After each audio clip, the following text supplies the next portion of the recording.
Hello, ഇന്നത്തെ video ഞാൻ എൻ്റെ പ്രൊജക്റ്റ് ചെയ്യാൻ തുടങ്ങിയിട്ട് ഫസ്റ്റ് സ്റ്റെപ്പ് എന്താ ചെയ്തതെന്ന് ഞാൻ നിങ്ങൾക്ക് പറഞ്ഞുതരാം. അപ്പോൾ ആർക്കെങ്കിലും യൂസ്ഫുൾ ആയിട്ട് തോന്നുന്നുണ്ടെങ്കിൽ കമൻറ്റ് ചെയ്ത് അറിയിക്കുക കേട്ടോ. അപ്പോൾ ആദ്യം പ്രൊജക്റ്റ് തുടങ്ങുന്ന സമയത്ത് നമ്മളൊരു ടോപ്പിക്ക് സെറ്റാക്കി വയ്ക്കുക, 1-2 ടോപ്പിക്സ് കണ്ടു വയ്ക്കുക. പിന്നെ നമ്മൾ എന്ത് ചെയ്യുക, നമുക്കൊരു ഗൈഡ് മസ്റ്റാണ്. നമുക്കൊരു ഗൈഡിൻ്റെ അണ്ടറിൽ മാത്രമാണ് നമുക്ക് പ്രൊജക്റ്റ് ചെയ്യാൻ പറ്റുള്ളൂ കേട്ടോ. അത് നമ്മുടെ യൂണിവേഴ്സിറ്റി ഗൈഡ് ലൈൻസിന് ഉള്ള കാര്യമാണ്.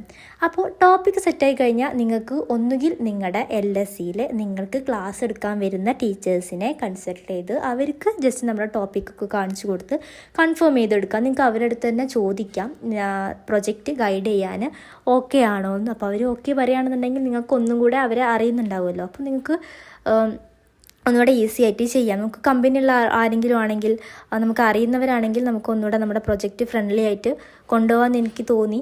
അപ്പോൾ ആദ്യം നമ്മൾ ഗൈഡിനെ കാണിച്ച് നമ്മുടെ ടോപ്പിക്ക് അപ്രൂവ് ചെയ്യുകയാണ് വേണ്ടത്. അതാണ് നമ്മുടെ ഫസ്റ്റ് സ്റ്റെപ്പ്. അപ്പം ഞാനിപ്പോൾ ടോപ്പിക്ക് കണ്ടുപിടിച്ചു, ടോപ്പിക്ക് ഗൈഡിനെ കാണിച്ച് അപ്രൂവ് ചെയ്തു. ഞാൻ എൻ്റെ LSCയിലുള്ള ഒരു സാറെ തന്നെ കോൺടാക്ട് ചെയ്ത് ചോദിക്കുകയാണ് ചെയ്തിട്ടുള്ളത്. അപ്പോൾ സാർ ഓക്കെ പറഞ്ഞിട്ടുണ്ട്. അപ്പോൾ അങ്ങനെയാണ് ടോപ്പിക്ക് സെറ്റാക്കുന്നത് കേട്ടോ.